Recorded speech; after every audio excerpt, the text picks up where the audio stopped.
Hello friends, welcome to my channel. Friends, आज की video में मैं आपको परिजात ड्रामा की स्टोरी बताऊंगी। फ्रेंड्स, अब तक आपने देखा है कि परिजात की नासाज से मुलाकात हो चुकी है। परिजात को पता चलेगा कि नासाज और झन्ना एक दूसरे से मोहब्बत करते हैं। परिजात को ये भी पता चलेगा कि नासाज को कैंसर है और वो भी लास्ट स्टेज। एनी से परिजात को बेहद मोहब्बत हो जाती है, लेकिन अपनी शक्ल सूरत के एहसास कमतरी से वो उसे ये बात नहीं बताएगा और नासाज उसे मशवरा देगा कि वो अपनी प्लास्टिक सर्जरी करवा ले। इस बात को परिजात बहुत सोचता है और इस बारे में काफ़ी मालूमात इकट्ठी करता है, क्योंकि परिजात एनी की आंखों का ऑपरेशन करवाना चाहता है। इसलिए वो नहीं चाहता कि एनी उसका ये चेहरा देखे।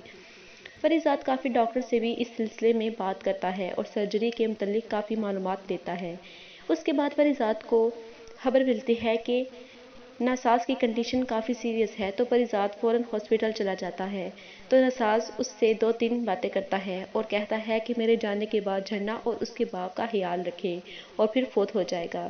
फिर परिजात एनी से मिलने उसके घर जाएगा, तो उसकी मुलाकात एनी के कज़िन डॉक्टर अदनान से होगी। एनी और डॉक्टर अदनान एक दूसरे से बहुत फ्रैंक होंगे। उन्हें ऐसे देख के परिजात सोचेगा कि वो दोनों इकट्ठे कितने अच्छे लगते हैं।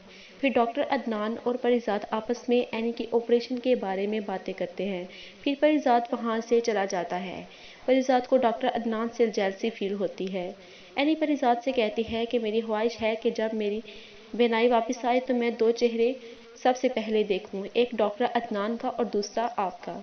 एनी का कज़न कहता है कि मैं अपना घर बेचकर एनी की आंखों का ऑपरेशन करवाऊंगा, लेकिन एनी नहीं मानती। फिर परिजात कहता है कि तुम दोनों आपस में क्यों लड़ रहे हो।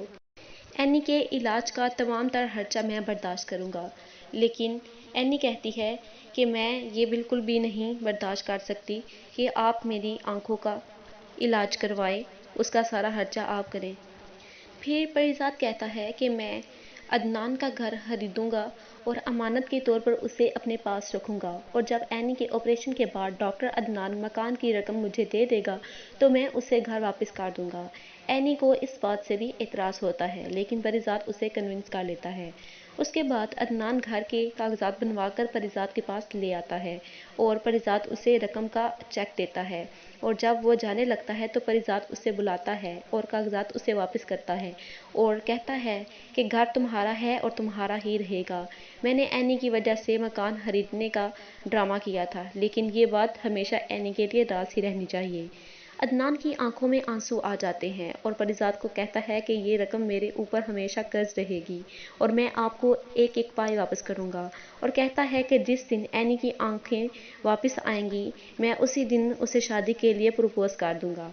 ये बात सुनकर परिजात के पाँव के नीचे से ज़मीन निकल जाती है। उसके बाद परिजात कबीर खान को बुलाता है और कहता है कि तुम मेरे लिए क्या कर सकते हो।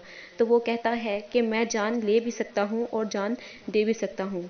कुछ दिन बाद परिजात कबीर खान को कहता है कि तुम डॉक्टर अदनान को मार दो,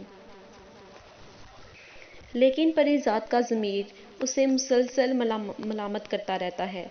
उसके बाद परिजात खुद ही कबीर खान को ऐसा करने से मना कर देता है। फिर परिजात पावर ऑफ अटॉर्नी कमाली को थमा देता है, जिसमें वो सब कुछ इस तरह से लिख देता है कि उसके जाने के बाद सब कुछ पहले की तरह चलता रहे, और अपना सर्जरी करवाने का फैसला भी बदल देता है। उसके बाद परिजात एनी और डॉक्टर अदनान को बैरून मुल्क इलाज के लिए भेज देते हैं।